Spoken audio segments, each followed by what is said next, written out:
नमस्कार, welcome back to your on YouTube channel the magnificent brain. आपके अपने ही YouTube channel the magnificent brain में आपका स्वागत है, इस्तकबाल है, खैर मकदम है, वेलकम है। एक बार फिर से हम उपस्थित हैं शिक्षा विभाग बिहार सरकार से संबंधित एक इम्पोर्टेंट अपडेट के साथ, और यह अपडेट जुड़ा हुआ है ट्रांसफर पोस्टिंग को लेकर। ट्रांसफर पोस्टिंग को लेकर प्राथमिक शिक्षा निदेशक का आदेश हुआ जारी। अब कौन सा आदेश जारी हुआ है, इस आदेश को हम देखने वाले हैं, और साथ ही आपको बता दें कि सभी शिक्षक स्थानांतरित विद्यालय में योगदान की प्रक्रिया को समझ लें। यानी ये आदेश उस चीज को लेकर जारी हुआ है जिसमें बताया गया है कि स्थानांतरित विद्यालय में शिक्षक अपना योगदान किस प्रकार करेंगे। तो वैसे शिक्षक जिनका स्थानांतरण दूर हो गया है, वैसे शिक्षक क्या करेंगे, और जो शिक्षक लीव पे है या अर्जित अवकाश पे है या अध्ययन अवकाश पे है या मातृत्व अवकाश पे है, तो वैसे शिक्षक क्या करेंगे, इन सभी चीजों को लेकर मार्गदर्शन और निर्देश जारी कर दिया गया है। इससे पहले कि हम इस पूरे मामले को विस्तार से समझें, हम आपको बता दें कि इसी प्रकार के शिक्षा और शिक्षक से जुड़े हुए महत्वपूर्ण अपडेट्स और जानकारी के लिए हमारे इस YouTube channel the magnificent brain को जरूर सब्सक्राइब करें। साथ ही आप हमें फॉलो कर सकते हैं हमारे फेसबुक पेज को, और हमारे टेलीग्राम ग्रुप और टेलीग्राम चैनल को ज्वाइन कर सकते हैं। चलिए अब हम देखते हैं कि क्या कहा गया है इस निर्देश में। तो जैसा कि आप यहाँ देख पा रहे हैं, विशेष कारणों से स्थानांतरण हेतु इच्छुक शिक्षकों से प्राप्त अभ्यावेदन के आलोक में स्थानांतरण पदस्थापन आदेश ई शिक्षा कोष के माध्यम से निर्गत किया गया है। उक्त स्थानांतरण शिक्षकों से प्राप्त शपथ पत्र के आलोक में किया गया है।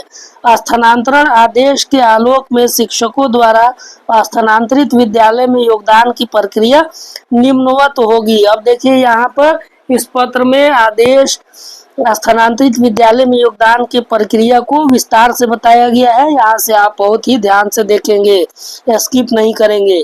पहला जो तरीका बताया गया है, संबंधित शिक्षक ई शिक्षा कोष पर लॉगिन करके अपना स्थानांतरण आदेश डाउनलोड करेंगे। वे ई शिक्षा कोष पोर्टल से ही योगदान प्रतिवेदन का प्रपत्र भी डाउनलोड करेंगे एवं उस पर हस्ताक्षर कर नव पदस्थापित विद्यालय के प्रधानाध्यापक से प्रति हस्ताक्षरित कराएंगे। देखिए, स्थानांतरण आदेश को आप ई शिक्षा कोष पोर्टल से अपने लॉगिन आईडी से डाउनलोड करेंगे, और साथ ही योगदान प्रतिवेदन का प्रपत्र भी वहाँ अपलोड है, उसको डाउनलोड करेंगे और उस पर अपना हस्ताक्षर करके जहाँ आपको नया पदस्थापित विद्यालय दिया गया है, उस नए पदस्थापित विद्यालय के प्रधानाध्यापक से उसे प्रति हस्ताक्षरित करवाएंगे। दूसरे बिंदु में कहा गया है कि संबंधित शिक्षक स्वयं द्वारा हस्ताक्षरित एवं नव पदस्थापित विद्यालय के प्रधानाध्यापक द्वारा प्रति हस्ताक्षरित योगदान प्रतिवेदन ई शिक्षा कोष पोर्टल पर अपलोड करेंगे। अब नव पदस्थापित विद्यालय के प्रधानाध्यापक से जब आप प्रति हस्ताक्षरित कराएंगे, तो उस प्रतिवेदन को ई शिक्षा कोष पोर्टल पर अपलोड भी करना है। अब बात कर लेते हैं वैसे शिक्षक जिनका ट्रांसफर दूर हो गया है, उनको लग रहा है कि उनका जो ट्रांसफर है पहले से भी दूर हो गया है, वो लोग क्या करेंगे। वैसे शिक्षक जो स्थानांतरित विद्यालय में योगदान के लिए इच्छुक नहीं हो, वे ई शिक्षा कोष पर उपलब्ध घोषणा पत्र यानी डिक्लेरेशन की प्रति डाउनलोड कर हस्ताक्षर करेंगे एवं हस्ताक्षरित प्रति ई शिक्षा कोष पोर्टल पर अपलोड करेंगे। ऐसे शिक्षक अपने पूर्व पदस्थापन के विद्यालय में अगले आदेश तक यथावत बने रहेंगे। स्पष्ट किया जाता है कि स्थानांतरित विद्यालय में योगदान नहीं करने वाले ऐसे शिक्षक अगले 1 वर्ष तक ऐच्छिक स्थानांतरण हेतु आवेदन नहीं कर सकेंगे।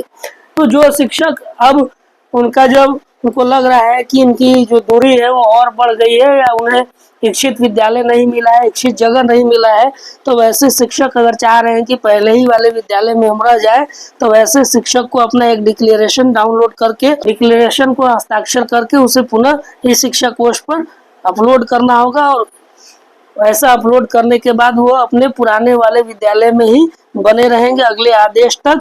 लेकिन साथ में एक और बात कहा गया है, ऐसे शिक्षक अगले 1 वर्ष तक ऐच्छिक स्थानांतरण हेतु आवेदन नहीं कर पाएंगे। अब अगला 4 नंबर में क्या कहा गया देख लीजिए।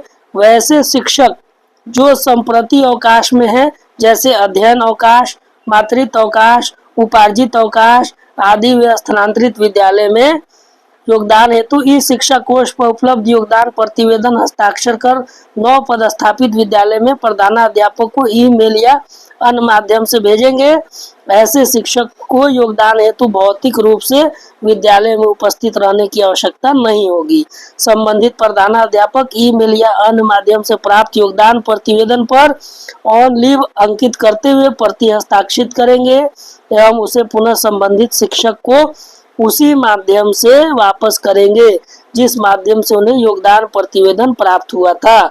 संबंधित शिक्षक प्रधानाध्यापक द्वारा प्रति हस्ताक्षरित योगदान प्रतिवेदन ई शिक्षा कोष पोर्टल पर अपलोड करेंगे। तो ऐसे शिक्षक जो किसी कारण बड़े लीव पर है, तो ऐसे शिक्षक को भौतिक रूप से उपस्थित होने की जरूरत नहीं है। वो ईमेल या अन्य माध्यम से अपने योगदान नव पदस्थापित विद्यालय में दे सकते हैं और साथ ही प्रति हस्ताक्षरित जो योगदान पत्र होगा उन्हें नव पदस्थापित विद्यालय के प्रधानाध्यापक को उसी माध्यम से वापस लौटाना होगा और उसे ई शिक्षा कोष पोर्टल पर अपलोड करना होगा। 5वें बिंदु में कहा गया है, संबंधित शिक्षक अपने योगदान की तिथि की प्रविष्टि अपने लॉगिन से ई शिक्षा कोष पोर्टल पर करते हुए योगदान प्रतिवेदन अपलोड करेंगे। योगदान की तिथि की प्रविष्टि के साथ ही वे अपने पूर्व पदस्थापन के विद्यालय से स्वतः विरमित समझे जाएंगे। यानी जब आप योगदान का प्रतिवेदन अपलोड करेंगे, उसके साथ साथ आपको ई शिक्षा कोष पोर्टल पर योगदान की तिथि भी प्रविष्ट करनी होगी और ऐसा करते ही आप पूर्व पदस्थापित विद्यालय से स्वतः विरमित समझे जाएंगे। 6ठा है, स्थानांतरण आदेश के आलोक में योगदान करने या योगदान नहीं करने की कार्रवाई दिनांक 30/6/2025 यानी सोमवार तक पूर्ण की जाएगी।